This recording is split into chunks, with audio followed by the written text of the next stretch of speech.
anguish and perplexity at the roaring and tossing of the sea.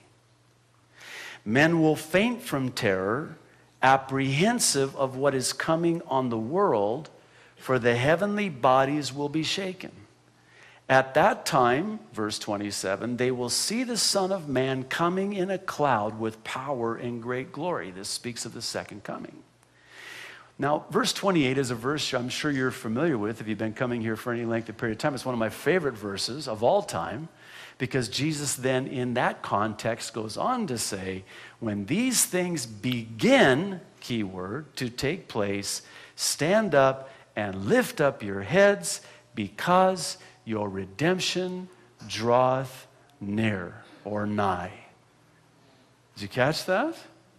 Isn't that a little bit interesting that in the context of the end of the age, there will be earthquakes and men's hearts will be in anguish and they'll be in perplexity. Why? Because of the roaring and the tossing of the sea.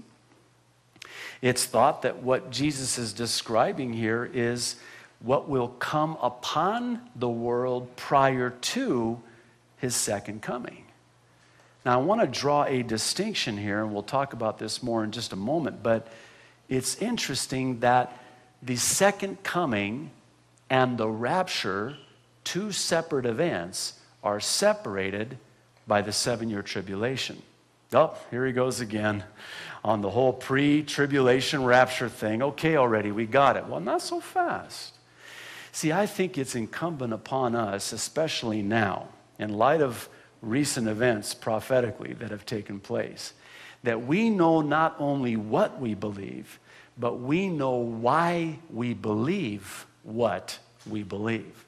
See, we do no man no good by simply saying, well, I believe the rapture is before the 7-year tribulation. Okay, that's fine and dandy, and you're entitled to your opinion, and we all know what opinions are like. They're like armpits, so we've all got a couple, and sometimes they stink.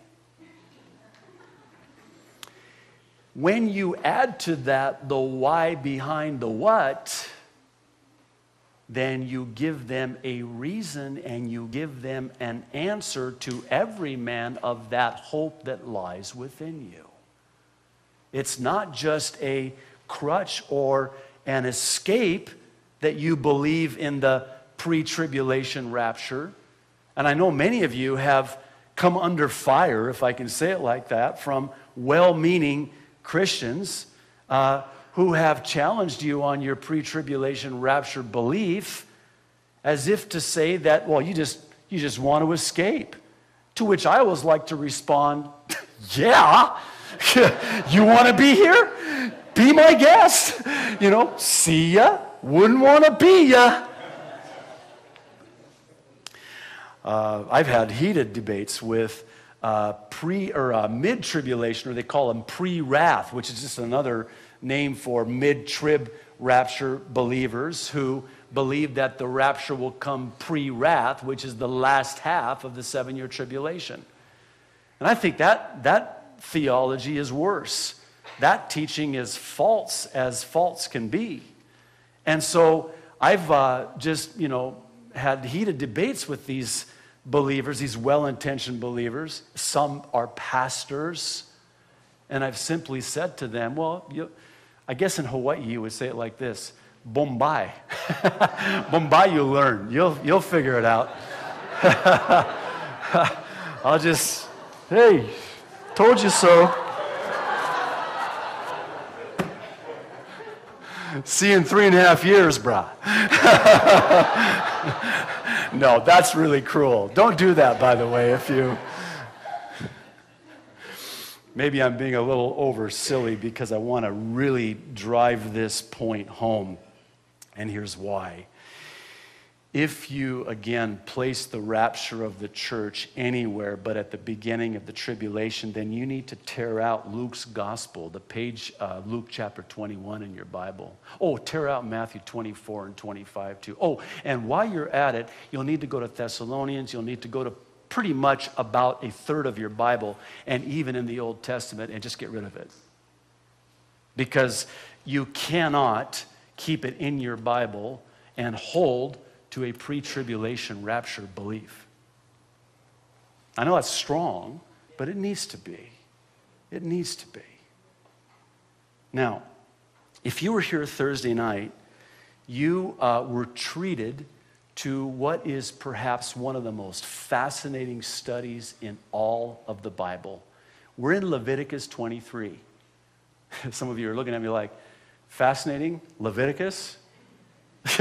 Which Bible are you talking about? Oh, no, listen. We're in the Old Testament on Thursday nights. We're going through the Bible. We started in Genesis in 2006, I think it was. Genesis, Exodus, Leviticus. We're almost done with Leviticus. Then we go to Numbers. Then we go to Deuteronomy. And then the rapture happens.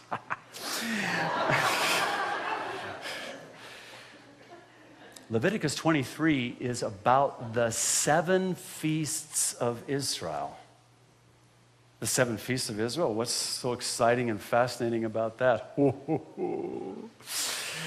Do you realize that in the 7 feasts there is painted a prophetic picture of not just the first coming of Jesus Christ, but the rapture of the church by Jesus Christ, and then the second coming of Jesus Christ.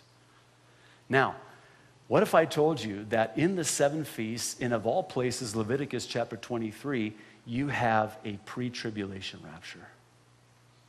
What if I told you that in the days of Noah, so too would it be in the coming of the Son of Man? What if I told you that in the book of Genesis you have a pre-tribulation rapture? What? I thought Noah and his family went through the flood. Yes, but where's Enoch? Enoch? He was raptured. He was raptured? Yeah. Enoch is a picture of the church. Noah and his family, a picture of Israel. See, Israel will go into and through the tribulation, and they'll be saved, the whole house of Israel, in the tribulation. Why? Because the purpose of the tribulation is for the salvation of the Jewish nation. The purpose of the tribulation is not for the salvation of the church, because the church is already saved. I mean, I'm not the sharpest knife in the kitchen drawer, but that's pretty clear to me. Not only that, but think about this. In Revelation, chapters 1, 2, and 3, you have the church mentioned 19 times. In Revelation chapter 4, verse 1, John hears the sound like that of a trumpet call to, quote, come up hither.